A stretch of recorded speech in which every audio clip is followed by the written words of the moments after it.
Welcome to CinePile, where we bring you the best in independent, documentary, and foreign films, and we talk to the people who made them. I'm your host, Mike Caspar, and you can find out more about the program by going to cinemafilepod.com.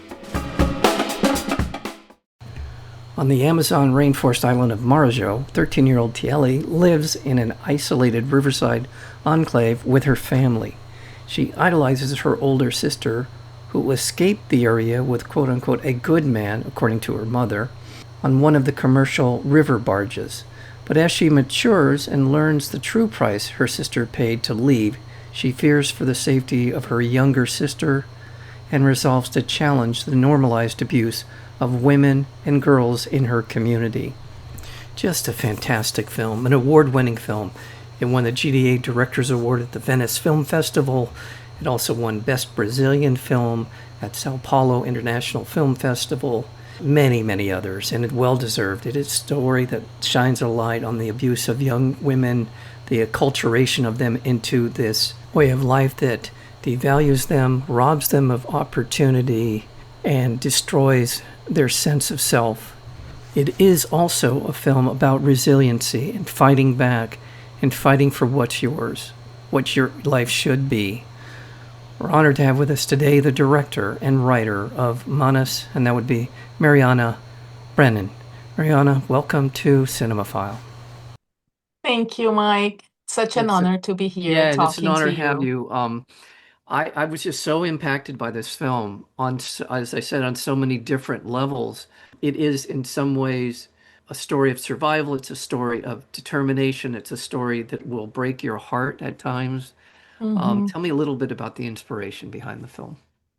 The inspiration behind the film was an urge I felt as a woman to bring those stories, to shed light on those stories, to give voice to those women and girls who are silenced every day, not only in Brazil, but all over the world. So the first time I came to my knowledge that reality existed in the north of Brazil, in Marajó Island, that girls and women were being sexually exploited in commercial barges that ran by the region. And also, moreover, they were being sexually abused at home. I felt the urge as a documentarian to, to denounce the situation, to tell this story, to shed light on what was happening. So that's really how Manas, the first spark of Manas was born. And then when I started researching, I understood that for me, as a woman, it would be impossible to tell this story in a documentary way because I would have to put those women and girls in front of the camera and ask them to relive those traumatic experiences they had been through. And that would be so violent to them. And I did not want to do that. But at the same time, at that point, there was no looking back for me. I had to tell this story. So that's how my first fiction happened and came to life. Just because I faced a moral, ethical dilemma in how am I going to tell this story? And the fiction allowed me tools, cinematic tools that enabled me to tell this story without imposing more explicit violence on the screen. I think in the filmmaking part of the way you went about is just as you described, it feels very documentary-ish, like in the making of Mhm. the film. How you were able to work so effectively in very close quarters. As I think back on the film, I don't think the camera was more I mean, the feeling of being right there in the room, right there in front of the people we see in the film. It felt like the camera was never more than a few feet away from whatever Yeah. you were filming. And this sense of intimacy lends itself to so much power, so much Mhm. nuance. There are certain things that happen that if you weren't paying attention, you wouldn't pick up on what it was and why it's important. Mhm. I'm sure this was sounds like it was a conscious decision on your part, but it's very effective in telling the story. your cinematographer Pierre De Kashov. de Cochot is it's just remarkable work. And Yeah. so just talk a little bit about that being in the room, how that impacted your decision making and making this film. Yeah. I wanted Manas to be very authentic. The films that really affected me while I was growing up and as a film student and film lover are usually films that have a social political stand and, talk about real things. And when I see a fiction that has authenticity, like films that almost make you smell the scene, those are the films that really impacted me. And that's what I felt that I needed to do for Manas because that reality is just so absurd and so unbelievable that something like that happened that I felt that you had to believe in every frame and also in every breath of the characters, especially Maciele. So everything in the film was really constructed to give you the sense of authenticity and truth. And I think one of the greatest compliments that I hear, it's when someone tells me that it felt like I was watching a documentary. I felt that I was feeling life unfold in front of myself. And the work of Pierre was absolutely necessary for us to achieve that feeling in the film. As you said, it feels like, the camera is really close. And also at the same time, the camera in the position and it had to be very respectful to the actors and to the space. And we were filming in like a really, really small space. We were filming on location. So we had that very sensible balance that we had to achieve.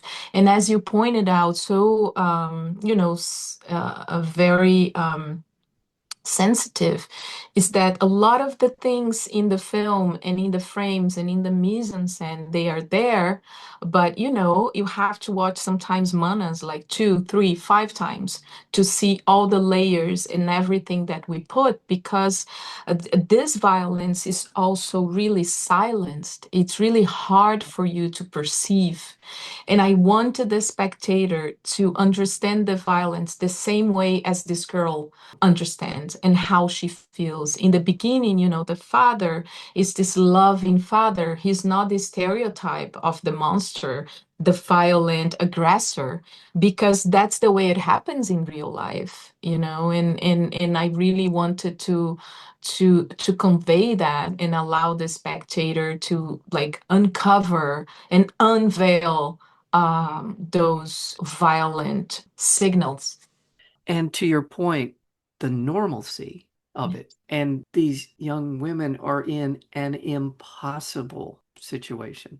There's no way, well, if she just does this or somebody helps Hmm. her here, or it's so effective in giving you the sense of just how, I don't want to say hopeless because that the film doesn't work on that level, Hmm. but it gives you a sense of what's required to not essentially, it's funneling you into this. The story is funneling these women, these young girls into Yes. this. Correct me if I'm sort of misstating this, but it just feels inevitable almost. And that I don't even know if I like that word, but that's kind of how it feels. Yeah, and that's kind of what happens in that specific region in Brazil. It's and I think the film conveys that, especially through the character of the mother. Yes. That woman who represents really the structural gender violence and also the cycles of abuse that goes through generations in that region, and those women suffer. There's a point in the film that you understand what happened to her, happened to her mother, happened to, many women before that, and there's like a normalization of violence that really surprised me during my research research. And I think that what's more touching about Manas and revealing is that that doesn't happen. You don't have to go to the Amazon No. region in Brazil. You don't have to go to Pará, to Marajó Island. That normalization of abuse happens every day in our society, no matter where we are, here in the States, in Europe, in Brazil, Latin America, North America, Asia. And I think that's what this film has shown to me after traveling for 2 years around the world is how universal that violence is. And as a woman, this is really, heartbreaking and revolting, really. Yeah, and I want to give a little more attention to the story about Maciele and her story and how she idolizes her, as I said in the introduction, idolizes her older sister because Yeah. she's in their mind, in her mind, is away from this and as far as she knows, doing very, very well with her life and something she aspires to. One of the many things that I think Manas does so effectively is establish these different stories for these particular characters. To my mind, one of the key characters and the best performance in the film for me is Fatima Macedo, who plays Daniela, who is able to embody the resignation of what has happened to her. As the film moves forward, we learn more and more about her, not necessarily because she tells us, but the circumstances that we find her in as the mother and wife of Marcelio. So her ability to convey so much of Daniela's story with movement, with her eyes, with the way she talks to Marciela, says so much. And I just thought that she was fantastic and critically important to the success of Manus. Let's talk a little bit about her and her performance. Yeah, she's unbelievable, so strong, and what the amount of emotion and repressed feelings and violence that she's able to convey through her eyes. It's a very contrived performance because, she's portraying a woman that's been silenced her whole life. And she's representing also all those women that has been silenced and violated for generations. So she embodies that and she carries that in her eyes, in her body, She's um, pregnant. and she's pregnant. Fatima Macedo is just, extraordinary actress. It was a gift to have her portraying Daniele because I think the character of the mother is one of the hardest ones in the Oh, yeah. film, Oh, right? yeah. Yeah. Because, we start the film like you blame her. You blame this woman. I mean, why are you not seeing your daughter? Why do you not protect her? And then in one point in the film, you understand and you're able to have at least a little empathy for this woman who has been, suffering this horrible violence since she was the same age as her daughter. And it's the specter of violence. And it is also something where the victims have adopted or they have become participants in a system, in this way of life, in this that is monstrous. But it's a Exactly. sign of just how ingrained it is in, as you said, all over the world. Young women Yes. are the victims of this same kind of abuse. We happen to focus on this part of the world in Brazil where this is Yeah. happening, but But I it's can, an epidemic. yeah, It's an epidemic, gender violence against women all over the world. It doesn't matter where we are, unfortunately. you're right. This is just a worldwide phenomena. It's not something you can point your finger and say, well, that's, boy, we would never be a party to that. The United States, I mean, how much gender violence happens every day in this country, and we're among the most quote unquote advanced societies on the planet. And what's been the reaction to the film? I know it's screened in Brazil. It won an award at the Sao Paulo International Film Festival, but it's screened in a number of countries around the world. What has been the reaction to Manos? Mike, surprising as it could be, I have been having a very similar reaction to Manas all over the world. And it started in Venice at Giornati when we won the main award. They had a jury of 10 European people from all over Europe, and the jury deliberated in public. So they said why they were voting on Manas. It's online. I mean, anyone can watch it. And it was really impressive. And that's how we understood the power of the film and how it was connecting to different audiences was what they said about the film and saying like, this happens. In my country, this happens where I come from. And then from Venice, we traveled around Brazil, premiering the film and around the world. And the film has been echoing inside the audience's heart. And every Q&A, after every section, I have a woman that comes up to me and they say, "Thank you for making this film. Thank you for your courage. More importantly, thank you for not showing the violence. Thank you for how you portray us and our bodies." And that I heard in Cuba, I heard in Spain, I heard in Italy, I heard in the United States when we were going through festivals, I heard it in Brazil. So, I mean, as a filmmaker, the impact the film has on the audience is really, it's thrilling and it's very, I know I feel very happy and honored. But as a woman, it's mixed. I have mixed feelings because I know the connection is because, part of the audience feels it inside themselves. So, yeah, I mean, we've been showing the film in Brazil, in Marajó Island, we're also like not just the festival and the commercial circuit in the cinemas, but for us, since we started the research on this project, it was very important for us that the film could be used as a social tool for, education and bringing awareness and, talking about this topic in communities and places where, commercial cinema doesn't arrive.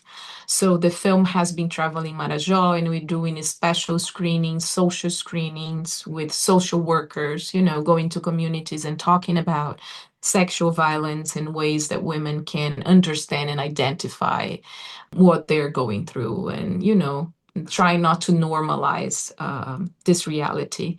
But we know this is, a structural problem, and there's like so many instances of power in from our society that have to work together to try to, change things. But I really hope that a woman or a girl or a boy that watches Manas and that's going through some kind of violence at home or outside their homes, that they will feel, empowered or encouraged to break this violence, to maybe ask for help, to tell a friend, and try it. So that's how I think in the little steps we try to start to transform the reality. I have three sisters. My mom is one of three sisters. I'm Wow. and two of my sisters have three daughters. I am awash in women in my life. I'm the only male on this side of the family. So I've been Hmm. around women. I've observed the level of cooperation and how they deal with life, and it's not perfect by any means, but nonetheless, it's a sense of wanting to make their lives a better place, and it's just something that's stuck with me my entire life. That's the Yeah. sense I have, and to throw these young women into a meat grinder of a cultural structure that devalues them and destroys their sense of themselves. This film Yes. is so effective in making that point. I mean, it's Thank you. so effective. I know I Thank you, rambled on a Mike. little bit there, No, no, but but you said something that, the name of the film means exactly what you were saying. Manas, it's a short for hermanas, like sisters. yes, Mana, you're my mana. And in this region of Brazil, in the north, in Pará, women call each other that. You are my yeah, mana. It's also a word that carries like a special meaning. It's a meaning of sorority, of people that stick with you, that will protect you, that you create this yeah, trust. So that's why I never translated the meaning of the film. It's Manas anywhere in the world, because I think that it's really powerful. And we have a social campaign in Brazil called Manas Support Manas, and we have to support each other. And you don't Yeah. have to be a woman to be a mana, you know. A mana is anyone who supports, you know, a Mhm. woman and who fights against this oppression and this gender violence. Women give life. I Exactly. mean, There women, wouldn't be a world. as complex as these issues are, often around poverty and lack of opportunity, there's all kinds of things, and I know the studies around the world will bear me out.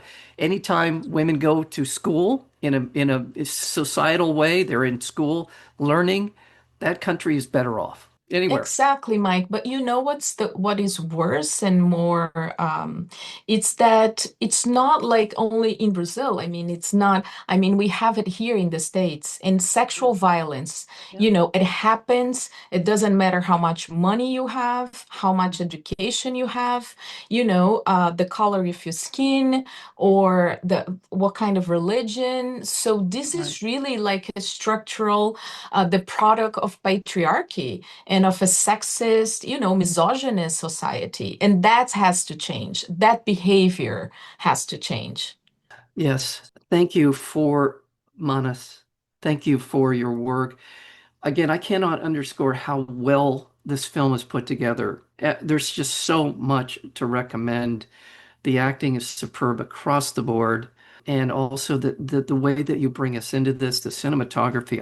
The second time I watched, my cinematic antenna were up to just kind of watch how you did it. And Mhm. it's just such a well-made film. And congratulations to you for your work.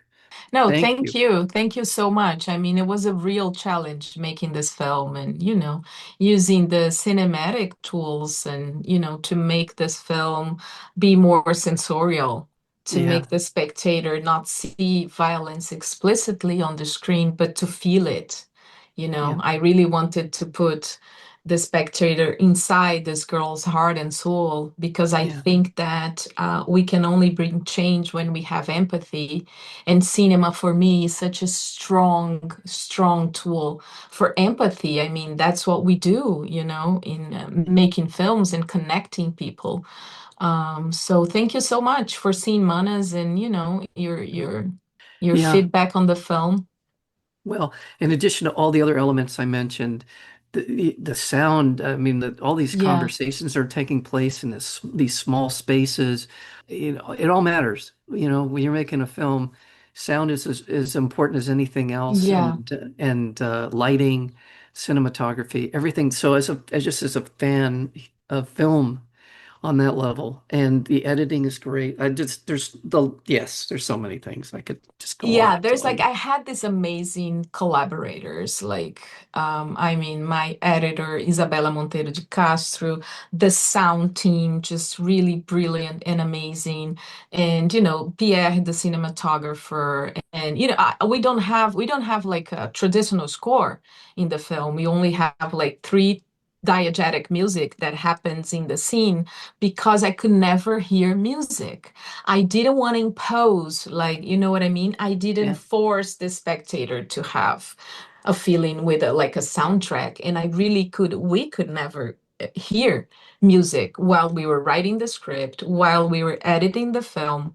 And then the sound works to create and enhance the sensorial experience. I really to put the spectator in Amazonia and, you know, in the place where these girls live, and you only hear what she hears. And then after the violence start to happen is when the sound design becomes more psychological, and you start to hear things through her perspective. So yeah, I mean, that's the power of cinema, right? I mean, yeah, I was very lucky to be able to do that and to achieve that with such an amazing crew working with me. Well, and the performance that you were able to get from Jamili Correa is amazing. She is absolutely phenomenal. And that's a credit to you at putting her in the right places in the way that you shot her, but also whatever your conversations with her were, boy, it really you did a fantastic job with the performances from all the young cast members that we see in the Yeah. film. There's some veteran actors in here as well, Hmm. and yeah, there's just terrific work. So thank you so No, much. thank you. Thank you. They were amazing. I mean, to think that Jamili had never acted before, not even in a school play, that was her first experience in front of a camera and, just acting at all. It's really impressive. I'm still in awe of her every time I watch the film and what she achieved. It's really beautiful. But we did a very careful and thoughtful preparation with the cast, not only with the young cast, but also with the experienced actors that worked in the film. And yeah, I was very lucky to be able to do that with them and also to have their trust. Because when you're dealing with such a horrific reality, right? I mean, the nature of the film and the acting they had to tackle into very dark places of the human soul and human behavior. And with the adult cast, we were able to talk directly about it. They read the script, they prepared for it, but with the young cast, it was very important for me that I would preserve their psychological health. And so I talked a lot with my producer and with our acting coach. Like they never read the script, for example. Right. Jamili, yeah, we didn't allow them to read the scenes. So we talked about it. She knew she was portraying a girl that was sexually abused and sexually exploited, but I didn't give her the indications in the scenes while I was directing. It was very symbolic and, because yeah, I wanted to protect her. And those scenes that come to mind are when she is interacting with mom, and it's just a look. They look at each other. Yes. There isn't anything that needs to be said. And that Mm-hmm. again, it's that power of cinema, it's the power of story. It gives it gives it more power. Mm-hmm. It lands more with the audience, I think, because you have allowed us into that space to put us in that space, to imagine what that would be like, to have a Mm-hmm. conversation, and I'm using quotes, with your mother about sleeping with her father, which, yeah, Yeah. just amazing. So Yeah. Yeah. I think the spectator is, very smart and and I think it's important to leave it to you to fill in the gaps with your imagination, with your own experience. So I think it makes it even more powerful not to say everything. Sometimes, as you said, a look is much more powerful. Silence is much more powerful. And it's also their reality. I mean, this is a silenced reality that we're talking about. the film is called MANAS, MANAS. It's being distributed through KimStim, KIMSTIM.com. You can find out more about where and how to watch MANAS. I want to thank our guest today, Marianna Brennand, for her work on MANAS as writer and director of this wonderful film, award-winning film. Thank you so very much. Thank you. It's an honor.